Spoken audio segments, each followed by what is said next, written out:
Eu acho que lá no início da disciplina, eu falava numa palavrinha reuso.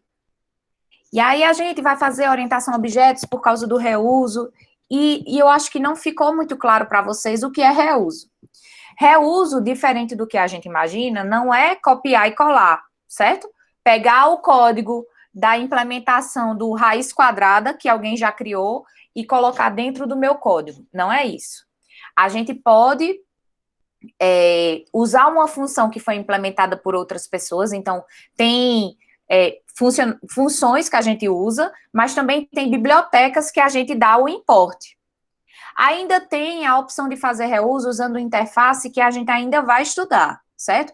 Mas hoje a gente vai ver a herança, que é uma forma da gente utilizar um código de outra classe, seja ela um atributo ou até mesmo um comportamento, sem precisar copiar e colar, certo?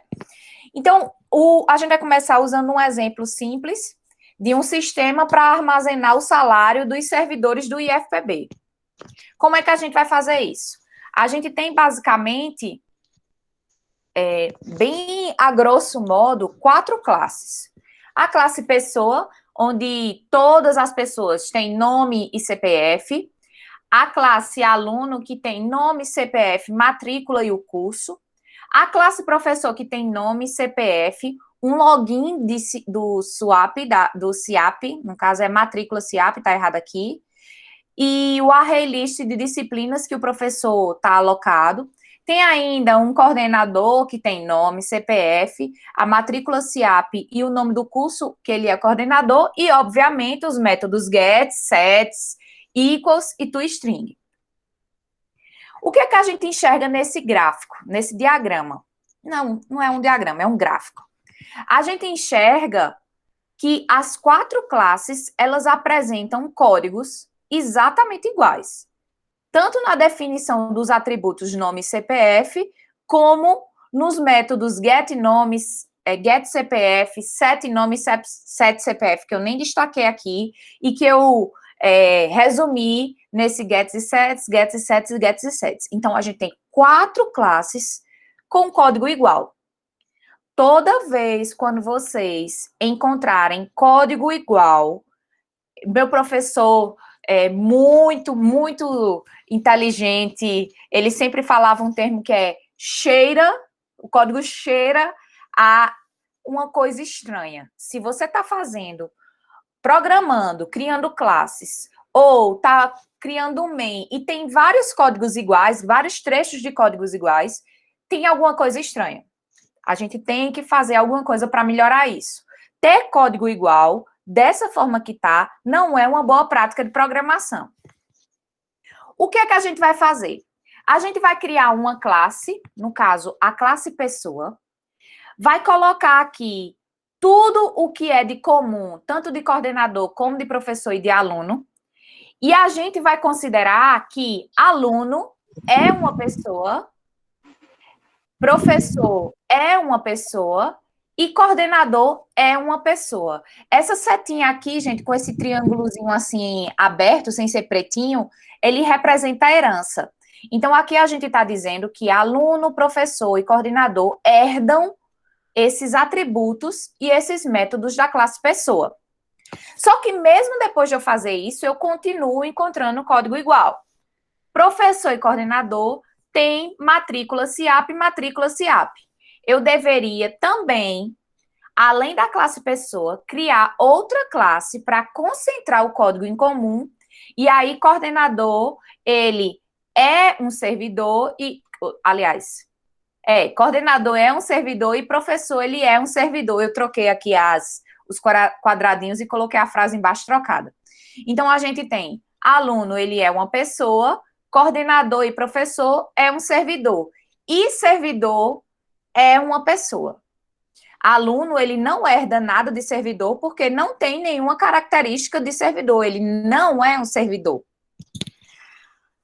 Essa relação é chamada de herança, certo? Então, a superclasse, ela é a classe da qual a gente herda as propriedades e os atributos métodos e comportamentos, e a subclasse é a classe que está herdando, ou seja, ela usa como se fosse dela os atributos e os métodos. Então, a gente tem nesse exemplo aqui, a superclasse é pessoa, e as subclasses são aluno, servidor. Quando a gente coloca que uma classe ela herda de outra, significa que os objetos da subclasse possuem todas as propriedades da superclasse. Pode-se solicitar a execução de uma funcionalidade a um objeto da subclasse, cuja implementação está na superclasse. Vamos lá. O método getNome e setNome está dentro do código da classe pessoa. Mas considerando que professor, ele é um servidor e servidor é uma pessoa, eu posso, pelo objeto do tipo professor, eu posso fazer getNome e vai funcionar, certo? Então, ele herda tudo. O que mais? Todos os objetos da subclasse possuem as propriedades da superclasse, além das suas próprias propriedades. Todos os métodos da instância da superclasse também são métodos do objeto da subclasse. Então, tudo que eu posso fazer aqui em professor, por exemplo, dar um get disciplinas, eu também, além do get disciplinas, eu posso fazer get nome, get CPF, set nome, set CPF, get matrícula SIAP, set matrícula SIAP, porque ele acaba, a classe mais especializada, mais lá embaixo da hierarquia, ela inclui tudo o que as superclasses já têm. Então, vamos lá. Só que nem sempre é tudo, por quê? Lembra o privado, que a gente usa para definir os níveis, os atributos? Se você coloca que é privado, as subclasses não podem acessar. Se você coloca como protected, que é outra forma de visibilidade de um atributo ou de um método, as subclasses, elas podem acessar aquele atributo, como também as outras classes do mesmo pacote. E aí, isso inclui fazer edição também, alterar esses valores. E o que vocês já sabem, que o público ele pode ser acessado por qualquer classe. Então, vocês vão pensar melhor sobre essa relação, se vale a pena colocar o privado e deixar que a classe, a subclasse acesse os dados pelos métodos gets e sets, ou vocês colocam para acessar diretamente pelo visibilidade protegido, protected.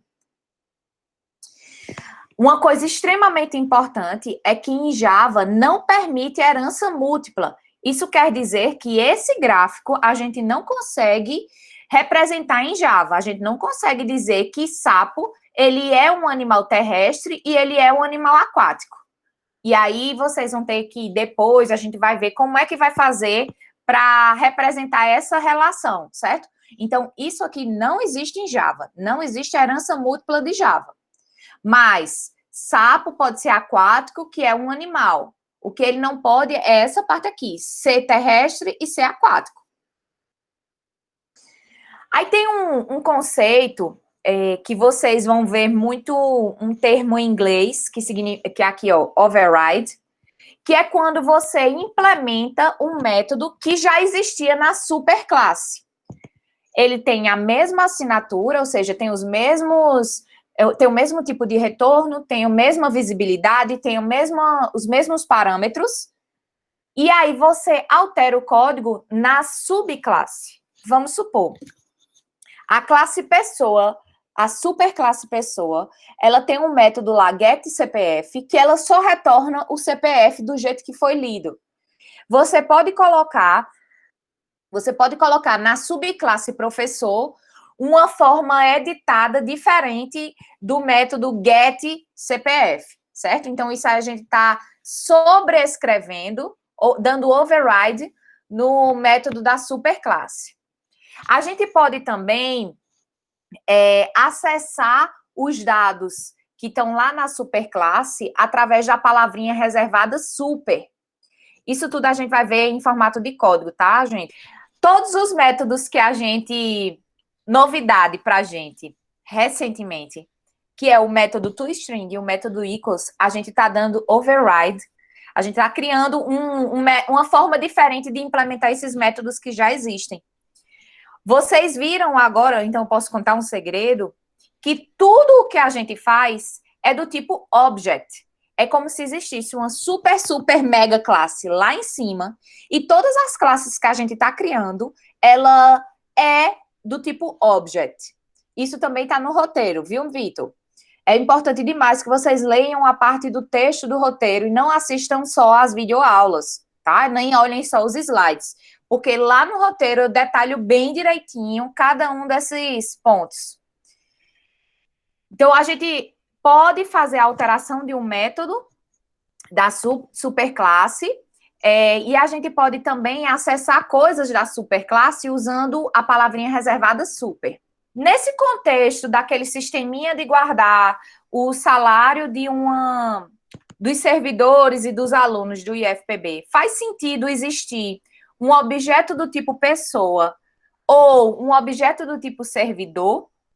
Isso quer dizer que é uma pessoa, mas que não é aluno, nem é coordenador, nem é professor, nem é outro cargo do IFPB, porque eu não incluí aí, e um servidor que não é professor, que não é técnico administrativo. Faz sentido a gente criar um objeto desse tipo? Uma pessoa que não é nada disso para o contexto do problema.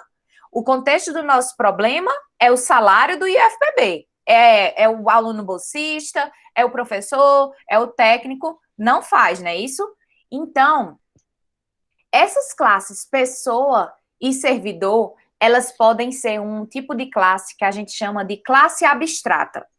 É uma classe que ela não vai ser criada nenhum objeto daquele tipo. Classes do tipo abstratas, elas não têm como a gente dar new. Então, gente, a gente vai aprender agora uma outra palavrinha. Vocês estão vendo que na aula de hoje tem muitas palavras novas, palavras reservadas. Uma classe abstrata, ela não pode ser instanciada e, na sua grande maioria de vezes, tem um método abstrato também. Esse método abstrato, de uma forma diferente, ele não tem um corpo. A gente digita, a assinatura dele é public, abstract, e o resto do que vocês julgarem importante, o tipo de retorno e os parâmetros, mas ele não tem abre e fecha chaves com implementação. Ele só termina com um ponto e vírgula, ou seja, ele só tem a assinatura do método. A classe concreta, que são as subclasses que estendem da classe, que herdam da classe abstrata, elas geralmente implementam esse método abstrato, certo? E aí, na hora que vocês estiverem programando, vai aparecer um monte de erro diferente. Mas aí é importante que vocês comecem a testar usando o Eclipse e o NetBeans para entender quais são esses erros que vão aparecendo. Aqui eu tenho o código da classe pessoa. A classe pessoa, quando a gente vai criar uma classe abstrata, a gente não só usa public class. A gente tem que colocar uma palavrinha reservada aqui, public abstract class. Professora, se eu colocar abstract public class, funciona? Não funciona. A ordem é essa. Public abstract class e o nome da classe. Olha só, o nome da visibilidade eu coloquei como sendo protected, para que as subclasses de pessoa, ou seja, a classe servidor, a classe professor, a classe aluno, tivessem acesso a esses atributos, tá? Eles podem manipular esses atributos, porque eles têm como acessar esses atributos. Então, aqui é o código, esses métodos get, set, o método construtor, vocês já sabem fazer. A diferença está aqui nessa palavra reservada abstract e nessa visibilidade protegida, que ela vai permitir que tanto as subclasses como as outras classes do pacote acessem esses atributos. Aí, até agora, a gente não tinha visto como é que a gente faz para definir que uma classe ela herda de outra classe. A palavra reservada que a gente vai usar é o extends, certo? Então, a classe servidor, ela é uma pessoa, lembra na hierarquia, pessoa está lá em cima e servidor e IFPB está mais embaixo, então ela extends pessoa. E ela é uma classe abstrata porque não tem sentido existir um servidor IFPB, um objeto desse tipo, que não seja aluno, professor e técnico, certo? Então, a gente coloca ela como sendo um abstract. Eu também coloquei aqui o atributo como sendo protected, para garantir que todas as classes, as subclasses, acessem esse atributo, mas também as outras classes do pacote. Se vocês acham que essa estratégia não é bacana, essa é a minha opinião particular, certo? Mas eu preciso mostrar para vocês essa outra visibilidade. Eu acho que o mais correto seria permitir que isso aqui seja só privado, todos os atributos sejam privados, e qualquer referência para esse atributo fosse feita pelo método get ou pelo método set. Além do abstract e do extends, existe uma novidade aqui para vocês, que é o super. Essa palavrinha aqui, super, abre e fecha parêntese com dois parâmetros, ela está referenciando esse método construtor aqui, ó. Será que eu consigo? Pronto. Ela está referenciando esse método construtor de pessoa. É como se eu dissesse, olha, tu vai usar o que está dentro da superclasse no método construtor que tem esses parâmetros aqui. E tu vai considerar como parâmetro o string N e a string C, que eu coloquei só a letrinha, mas está representando o nome e o CPF, certo? Só que, além disso, eu vou fazer outra coisa. Eu quero dizer que a matrícula SIAP é esse outro parâmetro que eu recebi. Então, o super, ele referencia o construtor da superclasse. Neste caso aí. Aí, em se tratando de uma classe, de uma classe abstrata, a gente pode colocar aqui também um método abstrato. O método abstrato que eu escolhi, ele tem como assinatura public abstract, para dizer que ele é um abstrato, ele não retorna nada e o nome dele é trabalho sem receber nenhum parâmetro. E aí, como eu disse, ele não tem código, então é ponto e vírgula aqui. O que é que vai acontecer? As classes professor, servidor, coordenador é que vão implementar esse método trabalha. Mas, professora, por que isso existe? Isso existe porque o professor, ele trabalha de um jeito, o servidor, ele trabalha de outro. Então, cada subclasse, ela faz essa coisa aqui, ela executa esse método, ele tem esse comportamento de forma diferente. Então, para isso, eu defini esse método abstrato. Aí eu coloquei aqui só um pedacinho do código da classe coordenador e da classe professor. O que tá, quando eu coloco aqui que classe coordenador extende servidor, isso quer dizer que tudo o que servidor e FPB tem, ou seja, seus atributos e seus métodos, coordenador também faz. Só que tem aquele método que é abstrato e eu preciso implementar. E aí tem aqui o código como o coordenador trabalha, elaborando memorando, planejando melhorias para o curso, planejando o conselho de classe, assim como o professor, que também herda de servidor IFPB e trabalha de outra forma, preparando aula, corrigindo provas, estudando novas tecnologias, que é diferente de um coordenador. E aí, como é que seria o main? O método main tem a instância do coordenador, que cria do mesmo jeito que vocês já conhecem, igual a new coordenador, professor, do mesmo jeito, igual a new professor, e aluno igual a new aluno.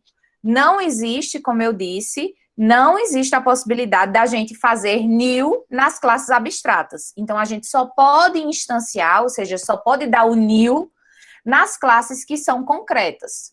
Então, aqui uma pegadinha, digamos assim, para vocês. Eu tenho a classe servidor IFPB, que ela extends pessoa, só que ele tem um outro atributo, que é o atributo matrícula. Aí, pessoal, tem uma coisinha aqui que eu preciso destacar para vocês, na hora que estiverem mandando a atividade 6. Eu exijo que vocês façam o JavaDoc. Eu não estou colocando nos códigos que eu estou produzindo nas aulas, porque senão eu perco muito tempo. Mas aí vocês precisam explicar o que é feito no método, o que é que aquela classe representa, certo? E para fazer um JavaDoc, vocês precisam inicializar o comentário com barra, asterisco, asterisco. Então, para dizer o que é o parâmetro, vocês vão usar esse símbolo aqui de @param. Aqui, ó, @param é uma palavrinha especial para dizer qual é o parâmetro que você está falando. Então, você vai dizer @param matrícula. O que é essa matrícula? Ele representa a matrícula do servidor. Aí, outra linha, você vai colocar @param o nome completo. Esse parâmetro representa o nome completo do servidor e assim por diante. Se ele retornar, se for um método que retorna alguma coisa, vocês vão usar @return. Então, a gente tem aqui o servidor, tem um construtor que a gente já viu, só que nesse construtor, eu coloquei aqui que a matrícula ela vai ser salva como sendo o 0 mais a matrícula que a pessoa passou como um parâmetro. Eu não sei se vocês sabem, eu acho que não, mas a matrícula SIAP, ela tem, eu acho que ela tem 5 dígitos. Só que se armazena no sistema como sendo com 6 dígitos, e por isso colocaria um 0 à frente. Então, aqui, ó, toda matrícula ela vai ser guardada como sendo 0, o número da matrícula do servidor. Aí, aqui, eu tenho uma outra classe, que ela também é a classe professor, que ela herda de servidor IFPB, ou seja, tudo que servidor IFPB faz ou tem, tá aqui dentro. E no método construtor, ela faz o quê? Dá um super passando a matrícula, o nome CPF e acrescenta mais uma coisinha que é inicializar as disciplinas que o professor está lecionando. Aí aqui eu tenho um trecho do código do main.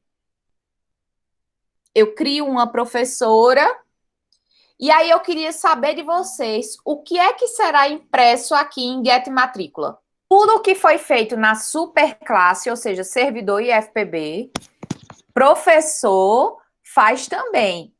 Então, na hora que eu estou lá no construtor e coloco super, passando os parâmetros, e na superclasse, o que está acontecendo é isso aqui, a matrícula que vai ser impressa vai ser 0, 1, 2, 3. Porque lá na superclasse está sendo feito isso, colocando 0 na frente, e no código do construtor de professor, eu não mudei isso. Eu acessei esse super aqui, ó. Eu estou acessando, eu estou dizendo assim, olha, não sou eu que vou fazer isso daí, não. Quem vai fazer isso é servidor IFPB. E servidor IFPB pega o nome da matrícula, o número, e coloca um 0 na frente. Então, aqui, o que vai acontecer é que vai ser impresso 0, 1, 2, 3.